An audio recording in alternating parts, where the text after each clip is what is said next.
নমস্কার, এডুটেট India YouTube চ্যানেলে আপনাদের সবাইকে স্বাগত। আজকে আপনারা দেখেই বুঝতে পারছেন যে আজকে কি বিষয় নিয়ে কথা বলবো। আজকে কথা বলবো টেট সিলেবাস নিয়ে। অল ইন্ডিয়া টেট বা সিটেটের যে সিলেবাস, আমাদের পশ্চিমবঙ্গেরও একই সিলেবাস। এখানে যে মার্কস ডিভাইডেশনের কথা বলা হয়েছে সেগুলোও বলবো, এবং এখানে আমি যেসব বিষয় নিয়ে আলোচনা করব তার পিরিয়ড কতটা হবে বা তার টাইমটা কতটা হবে সেটা নিয়েও কথা বলবো। আমাদের 2022 সালে যে টেট হয়েছিল সেই টেট অনুসারে যে সিলেবাস ছিল সেই সিলেবাস বাংলা টপিকগুলো আপনাদের একটা একটা করে আমি আস্তে আস্তে আপনাদের সঙ্গে আলোচনা করব। আপনারা মনোযোগ দিয়ে না দেখলে কিন্তু এই বিষয়টাকে বুঝতেই পারবেন না। তাহলে এখানে আছে ভাষারূপ। ভাষারূপ আপনারা সবাই জানেন ভাষারূপের কি বিষয়। তো সেখানে মাতৃভাষা, তারপর ভাষা বা প্রথম ভাষা, তারপরে দ্বিতীয় ভাষা, বিদেশি ভাষা, ভাষায় আয়ত্তীকরণ, ভাষার আয়ত্তীকরণ ও ভাষা শিখনের তুলনামূলক আলোচনা, মাতৃভাষা শিক্ষার উদ্দেশ্য, লক্ষ্য, প্রয়োজনীয়তা, প্রারম্ভিক যে স্তর থাকে সেই স্তরের কথা বলা হয়েছে। মাতৃভাষা শিক্ষার যে উদ্দেশ্য এবং যে প্রয়োজনীয়তা সেটা তো আমাদের কাছে এইগুলো আর বিশ্লেষণ করার প্রয়োজন হবে না।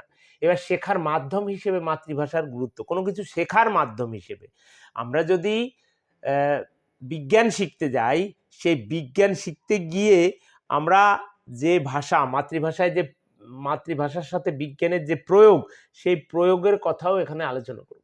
বাংলা ভাষা শিক্ষার বিভিন্ন স্তর এবং দক্ষতার বিকাশ কিভাবে হবে, ভাষা শিক্ষা, ভাষা শিখনের নীতি ও বাংলা ভাষা শিক্ষণের বিভিন্ন পদ্ধতি। এবার আমরা এই বিষয়টা নিয়ে আলোচনা করব যে শিখন এবং শিক্ষণ, শিখন এবং শিক্ষণের যে বিষয়টা, সেই বিষয়টা নিয়ে আমাদের বিশদ আলোচনা আছে। সেই আলোচনা করতে গিয়ে যে বিষয়গুলোকে আমাদের হাতের কাছে আমরা পাবো সেই বিষয়গুলোকেও আস্তে আস্তে আলোচনা করে আমরা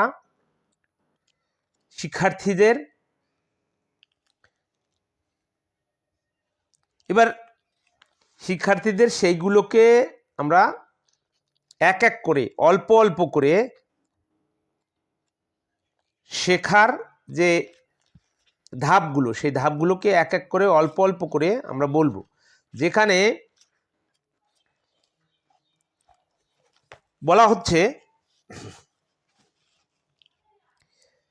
ভাষা শিক্ষণ ও গ্রহণ এর দক্ষতা কিভাবে পাবে।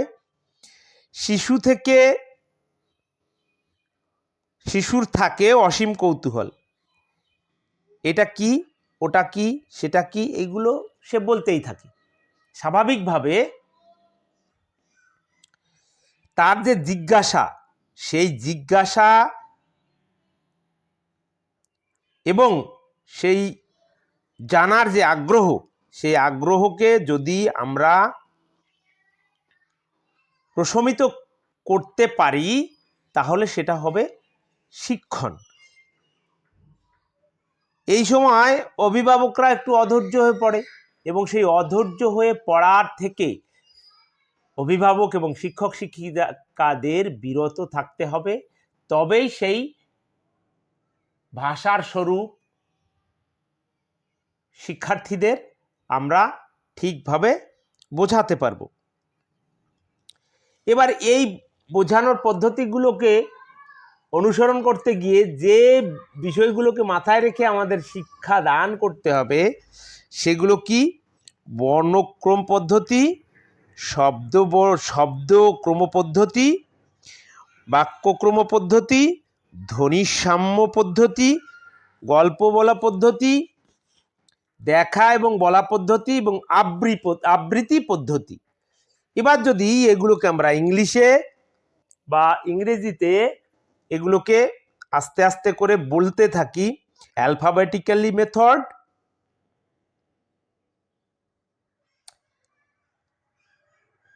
এই মেথডের যেটা হচ্ছে, যেটাকে বলা হচ্ছে ফোনিক মেথড, এবং শব্দক্রম পদ্ধতি বলছে ওয়ার্ড মেথড। তারপর কি আছে, বাক্যক্রম পদ্ধতি মানে সেন্টেন্সেস মেথড। তারপরে ধ্বনি পদ্ধতি মানে হচ্ছে ফোনেটিক মেথড। গল্প বলা পদ্ধতি স্টোরি টেলিং মেথড। তারপর কি আছে, লুকসে মেথড মানে দেখা এবং বলা পদ্ধতি, আবৃত্তি পদ্ধতি।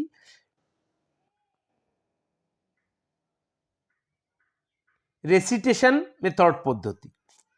এবার আর একটা পদ্ধতি যেটা আছে লিঙ্গাফোন পদ্ধতি, সেটা লিঙ্গাফোন মেথড।